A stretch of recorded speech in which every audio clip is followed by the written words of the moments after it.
Hey guys, Scare9 here, welcome back to my channel today, and in this video we are going to be taking a look at how each of the 7 levels of the Niobe Labs super puzzle was completed over the past couple of days. But before we begin, I do have to shout out a couple of people of my amazing community. Thank you Scare Jr. and thank you J-Dog. I saw that you guys got your shirts in the mail. They look absolutely fantastic. I hope you enjoy them. Thank you for supporting the channel. And yeah, if you are interested in getting your own Mother Chicken t-shirt, it will be the top link in the description.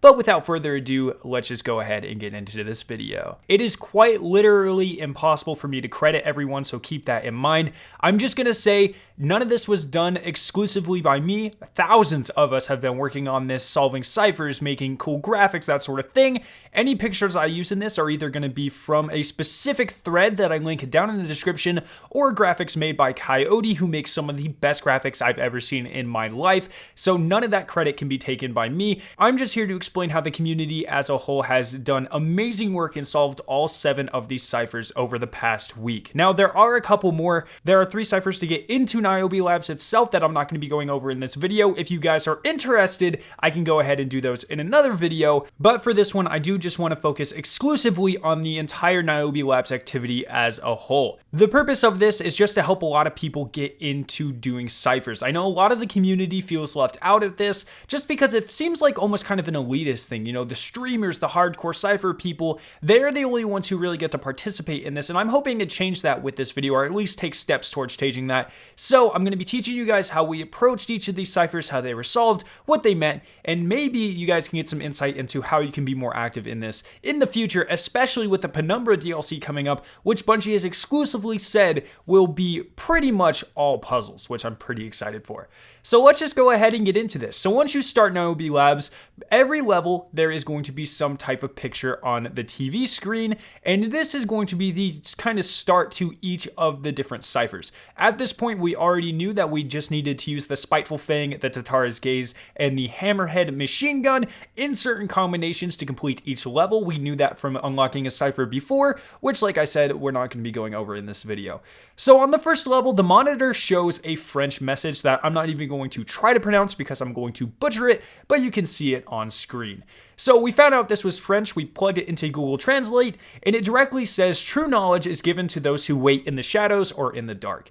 So this is pretty vague, you can't get a lot of information from that, but it was figured out fairly quickly that it was actually referring to the forge matchmaking screen. So while you were loading into any of the forges, if you look in the top left-hand corner of your screen, you can see a hand symbol, an arrow, and a butterfly. And what this means is you are quite literally waiting, and the true knowledge that we are seeking is in the shadows or in the darkness in the corner of the screen because it is extremely difficult to see. So what this cipher is saying is, hey, these symbols here located in a random part of the game, this is the information you need to solve this puzzle. So the solution was found just to be to stand on the hand symbol and to spell the word butterfly with the machine gun. Exactly what this is telling us, and all of this was gathered by translating the French into that statement, which is, it's pretty vague, but that's how these ciphers work. So that should kind of whet your appetite in how these ciphers are going to work. It's very confusing and there's a lot of logical jumps in between there, but whenever you finish it and you look back, it all makes a lot of sense. In level 2, the monitor shows the Gofanin hand symbol above a bunch of groups with 3 numbers. And this is actually a pretty common type of cipher. They actually did this in the Warmind DLC as well. It usually relates to some type of book or passage or paragraph or something like that. And because we have the Gofanin forge hand, we knew that we had used one of the passages that we decoded within that forge. How this works is that the first number refers to a specific line, the second one is a specific word, and the third one is a specific letter. And that is very, very common for this. Sometimes you'll have 4 numbers in different types of this cipher, and that's just like either chapter or page or something like that. But for this one, we only have 3, so we knew we were just kind of looking for a smaller passage. Like I said, within the Gofanin Forge, there is another cipher that was previously solved. I'm not going to go over that in this video, but we do have the complete text, and it reads, "In the fire of the forge all things began. We sought the greatest of an era. Many counterfeit hands hoped to imitate. We sought wisdom in those ages long past. Forged a fraud from the sun, finally to craft truth from the moon. A thirst quenched by the last strike of storm." So here we have the passage we need to use, and we have all these numbers telling us which line, which word, and which letter we need to use to decode this message. So for instance, the first set of numbers is 221. So if you go to the second line, the second word, and the first letter, you see that is an S. The second one is a 6, a 4, and a 5, which if you follow that same convention, goes to H. And so if you do this in order for every single set, you will finally get the message, shoot fire and storm from the hand, then rabbit and lotus from koi.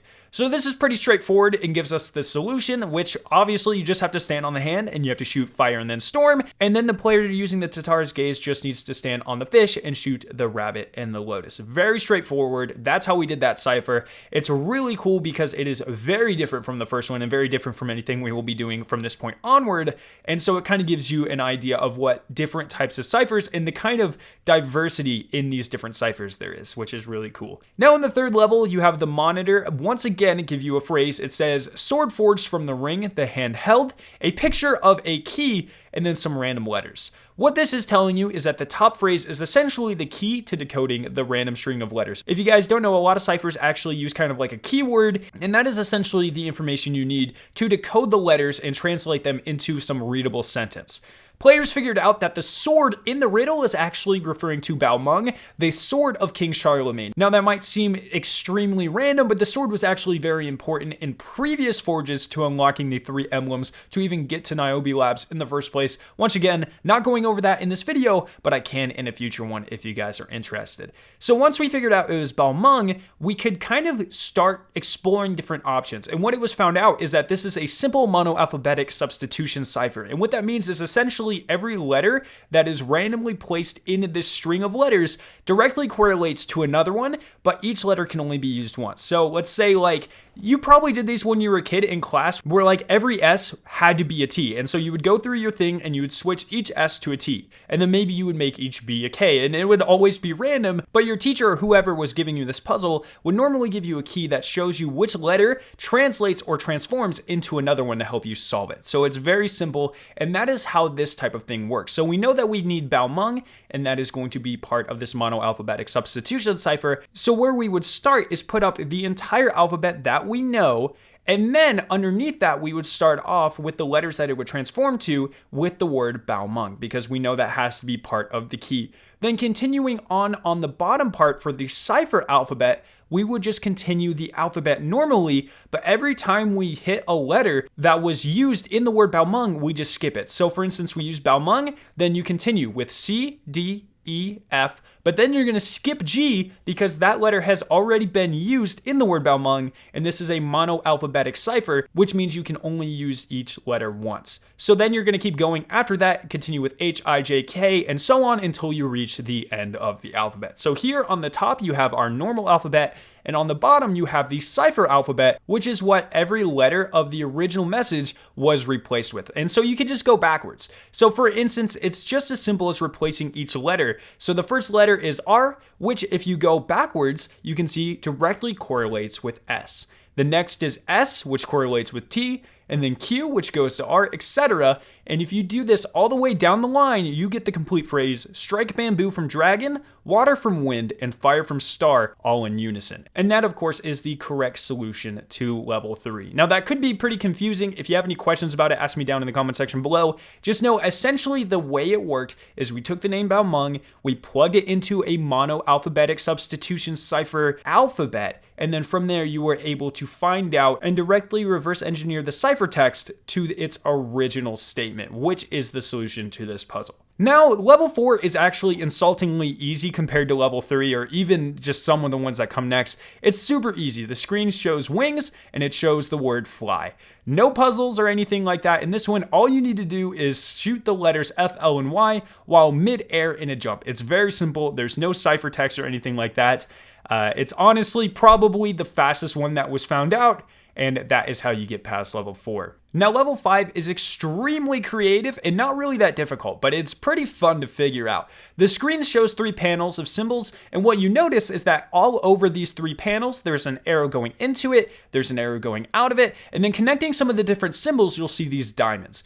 It was actually discovered that the 3 panels were a maze that when stacked on top of each other, you could go through the different symbols to complete to get from the start to the end while going up and down the different levels. Now, kiaOT, who I mentioned earlier, made this absolutely incredible graphic, which you guys are seeing on screen. It makes this extremely easy to see what I'm talking about.